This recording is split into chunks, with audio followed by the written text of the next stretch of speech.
Good afternoon, everyone. Pleasure being here today. Iliana Oris Valiente. Thank you very much for that presentation earlier. Just doing a quick temperature check of this room.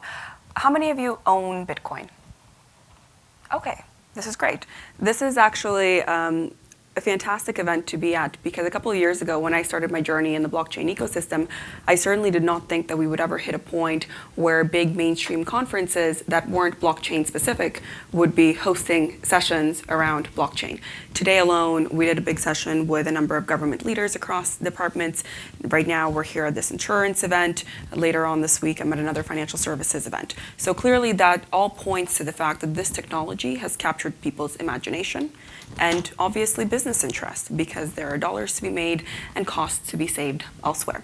So building upon the presentation that you just saw, which outlined the basics of how the Bitcoin blockchain works, I think it's important to spend a moment or two talking about the evolution of this ecosystem.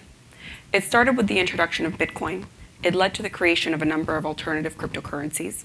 It then led to the creation of different blockchain platforms that took inspiration from Bitcoin and wanted to apply it in other contexts. How many of you here have heard of Ethereum? This is phenomenal. Great. Ethereum should be a Canadian poster child, given that a number of the inventors are actually Canadian by origin.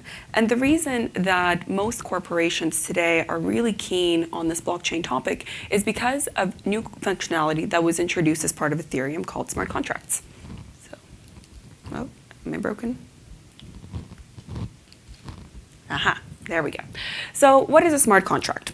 One thing you will notice about this ecosystem is that blockchain people are not very good at marketing. So smart contracts are neither smart, nor are they contracts. So what are they? They're actually, they refer to computer code, zeros and ones. Logic. Take business logic that says if a certain condition is met, then a certain outcome happens. Take that logic, encapsulate it into software code, and have that software code running in a distributed network. Which means that rather than me processing this logic within the four walls of my organization using my database and my systems that are in a silo, this smart contract is now running across a network of participants.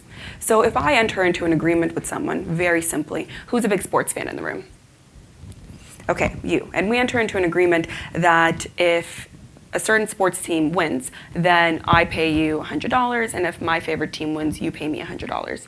We could enter into this contract, put it onto a blockchain, and at the time of that game happening, the contract would automatically force the payment of funds from either me to you or vice versa, depending on the outcome.